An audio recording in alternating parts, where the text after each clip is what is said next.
जेवी मित्रांनो, 2 दिवसापूर्वी नांदेड शहरामध्ये दुर्दैवी अशी घटना घडलेली आहे.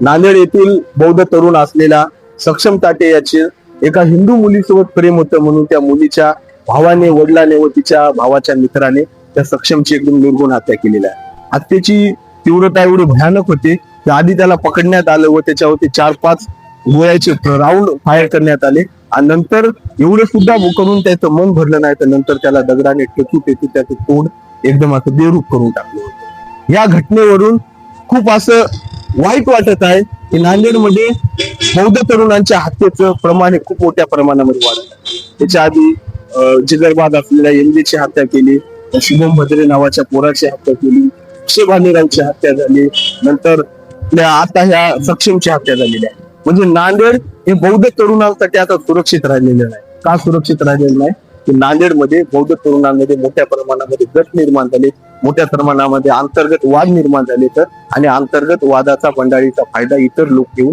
अशा आपल्या एकीकडून आपल्या बौद्ध तरुणांना संपवण्याचे काम चालू आहे.